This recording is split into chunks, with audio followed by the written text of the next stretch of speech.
मित्रांनो, मार्केट जेव्हा ओपन होतं तर तेव्हा आपण सर्वात पहिले काय पाहायला पाहिजे हे आजच्या व्हिडिओमध्ये आपण पाहणार आहे. चला तर मग लगेच व्हिडिओला सुरुवात करूयात. मी आपला कपिल आपल्या मराठी मनी दुनियामध्ये सर्वांचं पुन्हा एकदा स्वागत करतोय. मित्रांनो, इथे निफ्टी बँकचा 15 मिनिटाचा चार्ट पॅटर्न लावलेला आहे. मार्केट ओपन होत असताना कधी तुम्हाला पोझिशनल ट्रेड करायचं, म्हणजे पोझिशनल मीन्स मार्केटचं आज डायरेक्शन कोणत्या दिशेला राहील, मार्केट कोणत्या दिशेला जाऊ शकतं हे कधी तुम्हाला समजून घ्यायचं आहे तर नेहमी मोठमोठ्या टाइम फ्रेमवर तुम्हाला शिफ्ट होणं गरजेचं आहे. जितकी लहान टाइम फ्रेमवर तुम्ही जाणार तर तितके फेक सिग्नल तुम्हाला तिथे पाहायला मिळतील, तितकं तुम्ही ट्रॅप होऊ शकतात.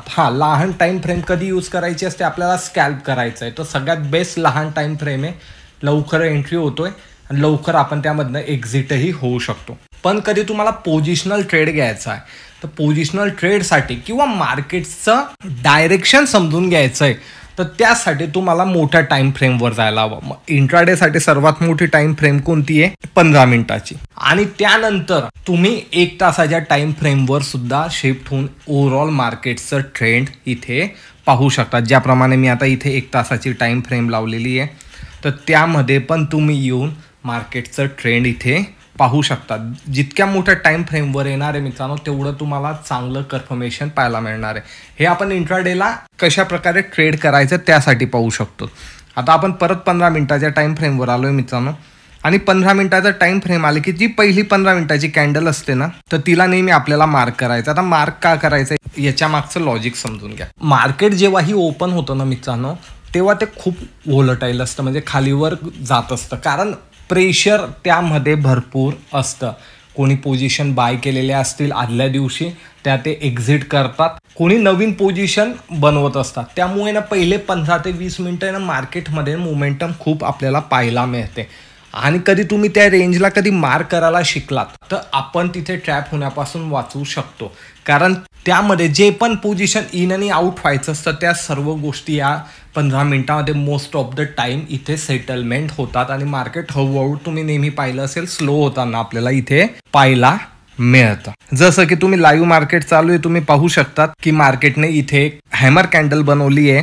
गॅप अप ओपन झाला मित्रांनो आणि त्या ठिकाणी हॅमर कॅन्डल इथे बनवलेली दिसते आणि त्याला याने वरच्या साईडला ब्रेक केलं. मग आपल्याला इथे काय समजतंय की इथे आज बँक निफ्टीमध्ये स्ट्रेंथ आहे म्हणून त्याने वरच्या साईडला ब्रेक केलं.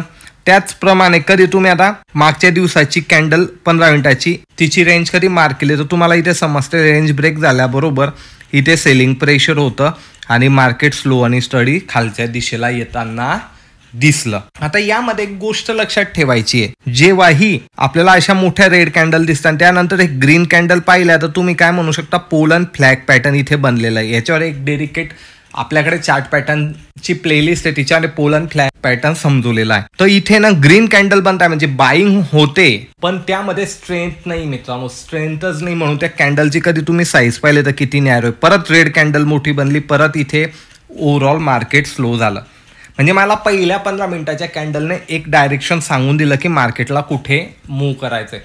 तुम्ही 15 मिनिटाची कॅन्डलची रेंज मार्क केल्यानंतर तुम्ही 5 मिनिटामध्ये सुद्धा ट्रेडिंग करू शकता. आता आपण परत मागच्या दिवसाला पाहू की इथेही आपल्याला एक डोजी कॅन्डल पाहायला मिळते. कधी आपण हिची इथे रेंज मार्क करून घेतली मित्रांनो तर तुम्ही पाहू शकता तिला वरच्या साईडला ब्रेक केलं, पुलबॅक घेऊन परत मार्केट वर गेलं आणि साईडवेज होऊन गेलं. मग या ठिकाणी आपण ट्रेड कसा करू शकतो की आता मला जसं समजतं इथे पण वरच्या साईडला ब्रेक केलं, इथे पण वरच्या साईडला ब्रेक केलं तर मी इथे सेल करणार आहे का नाही करणार आहे. मी सेल करायची घाई करणार नाही जोपर्यंत ही खालची रेंज इथे ब्रेक होताना मला दिसत नाही तोपर्यंत. आणि कधी रेंज मोठी आहे तर या ठिकाणी most of the time market खाली पण आलं ना तर ह्या रेंज मध्येच कुठे ना कुठे स्टेबल होईल, एवढं लक्षात ठेवायचं. रेंज कधी लहान आहे तर त्याला ब्रेक करून तो खाली जाऊ शकतो, पण रेंज कधी मोठी मित्रांनो इथे तर मोस्ट ऑफ द टाइम वरच्या साईडने कधी ब्रेक केले तर खालच्या साईडलाच तो या ठिकाणी येऊ शकतो. हे तुम्हाला लक्षात ठेवणं गरजेचं आहे. आता परत आपण मागचा एक दिवस पाहूयात की तिथे तुम्ही ही एक कॅन्डल पाहायला मिळते डोजी कॅन्डल आणि तिला कधी मी मार्क केलं तर तुम्ही पाहू शकता त्या कॅन्डल मध्येच राहिलं, शेवटी ब्रेक केलं आणि खालच्या साईडला आलं. आता त्या साईडला वरच्या साईडला त्याने ब्रेकच केलं नाही म्हणून ते आपल्याला काय समजलं की त्याच्यामध्ये बाईंगची स्ट्रेंथ नाहीये. मी नेहमी एक सांगायचा प्रयत्न करतो मित्रांनो, कारण आपल्याला आहे ना स्ट्रेंथ ओळखणं गरजेचं आहे. मार्केटची स्ट्रेंथ कधी ओळखली तुम्ही तर तुम्हाला इथे बिग ट्रेड पाहायला मिळणार आहे आणि तुम्ही ट्रॅप होणार नाही. कारण माझी कन्सेप्ट इथे क्लिअर झाली आहे की मी इथे बाय करेल डीप जेव्हाही भेटेल, कारण मार्केटमध्ये पोटेन्शियल आहे.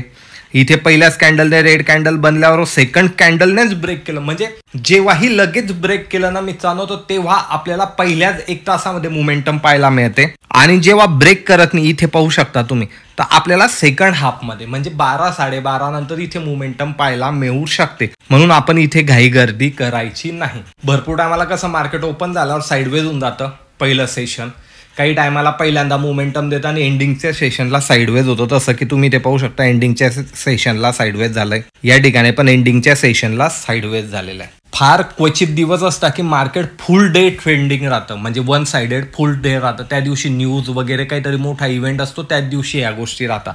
अन्यथा कसं आहे, कधी बिग रॅली त्याने स्टार्टिंगला देऊन दिली तर सेकंड सेशनमध्ये साईडवेज होऊन जातो, आणि कधी पहिल्या सेशनमध्ये फुल टाइम तो साईडवेज राहिला तर सेकंड सेशनमध्ये तो मोमेंटम देऊ शकतो. या गोष्टी कसं काय आपण अनालिसिस करू शकतो, चार्ट रीडिंग करूनच मित्रांनो. म्हणून तर चार्ट रीडिंगचं महत्व आहे. चार्टला नेहमी तुम्ही ऑब्झर्व करत जा. प्रत्येक दिवसाचा चार्ट तुम्ही पाहिजे की तो चार्ट कशा प्रकारे बिहेवियर करतोय. तुम्ही जितकं त्याला समजण्याचा प्रयत्न करणार ना, तर काही दिवसाने चार्ट स्वतःहून तुम्हाला सांगेल, आणि तुम्हाला पुढे जाऊन तुमची एवढी ॲक्युरेसी होईल की तुम्हाला फक्त ओव्हरलुक केलं, नुसतं चार्ट पाहिलं तर तुम्हाला समजेल की मार्केटमध्ये आज नेमकं काय होऊ शकतं. हे प्रेडिक्टेशन करतो. प्रेडिक्टेशन म्हणजे काय, भविष्यवाणी करत असतो मित्रांनो. आणि प्रेडिक्टेशन किती योग्य आहे, 100% योग्य राहणार आहे का नाही. असं कधी कोण असं राहिलं असतं तर लोकांनी घरदारं सगळं विकून पैसा मार्केटमध्ये टाकला असतं, असं नसतं. पण तुमचं प्रेडिक्टेशन किती टक्के बरोबर आहे, 50, 60, 70, 80, याच्यानुसार तुम्ही प्रॉफिटेबल ट्रेडर होत असतात मित्रांनो. मग हे प्रेडिक्टेशन केव्हा वाढेल, जेव्हा तुम्ही चार्टवर सर्वात जास्त टाइम स्पेंड करणार आहे, त्याला शिकायचे वेगवेगळे टेक्निक शिकणार आहे, चार्टला तुम्ही पाहणार आहे, जी तुम्ही टेक्निक शिकता त्याला जाऊन तुम्ही क्रॉस चेक करणार आहे, तेव्हाच तुम्हाला ह्या गोष्टी समजणार. हे सायकोलॉजिकल पॉइंट आहे मित्रांनो, आणि हे खूप गरजेचे आहे. आता आपण इथे पाहू 27 तारीख आहे. पहिली कॅन्डल तुम्ही पाहू शकता, तिची रेंज मी इथे मार्क केली, ब्रेक केलं, फेल झालं, खाली आला आणि परत साईडवेज झालं. सिमिलर आहे, रेंज मोठी होती मित्रांनो, जे की मी तुम्हाला इथे पण बोललेलो आहे. रेंज मोठी होती, फेलही झालं, तर ह्या रेंजमध्येच तो इथे फिरत राहील. तर ह्या गोष्टी तुम्ही लक्षात ठेवायचं. मी ऑलरेडी तुम्हाला पहिले सांगितलं होतं, रेंज मोठी तर फिरत राहील, आणि एक्झॅक्टली तुम्ही ते पाहू शकता की याप्रमाणे होतं. कारण गोष्ट लक्षात ठेवायची, जागा भरपूर आहे ना, मग त्या जागेमध्ये मार्केट राहू शकतं. जागा कधी लहान आहे तर त्यामधनं मार्केट लवकर बाहेर येण्याची पण शक्यता. त्यामुळे रेंज किती मोठी ते पण मॅटर करत असतं मित्रांनो. याप्रमाणे आपल्याला ट्रेड करायचा आहे. आणि त्या दिवशी इंडेक्सची एक्सपायरी असते ना, त्या दिवशी मोमेंटम येण्याची शक्यता आहे, एक फास्ट मोमेंटम येण्याची शक्यता आहे. तर ह्या सर्व गोष्टींना आपल्याला इन्क्लूड करत जायचंय. चार्ट रीडिंगची ॲक्युरेसी वाढवण्यासाठी आपल्याकडे प्रॉपर प्लेलिस्ट आहे मित्रांनो. प्राइस ॲक्शन, नो बकवास, chart reading, intraday trading playlist आहे. तुम्ही त्या कधी प्लेलिस्ट पाहिल्या तर तुमची चार्टला ॲनालिस करण्याची क्षमता ही नक्कीच वाढू शकते. आपण हे युनिक प्रकारचं नॉलेज हे प्रत्येक व्हिडिओमध्ये देण्याचा प्रयत्न करत असतो. तुम्हाला कधी नॉलेज आवडतं तर लाईक, शेअर, कमेंट नक्की करा. मराठी मनी चॅनलला सुद्धा सबस्क्राईब करा. मी भेटेल तुम्हाला पुढच्या नवीन व्हिडिओमध्ये. धन्यवाद.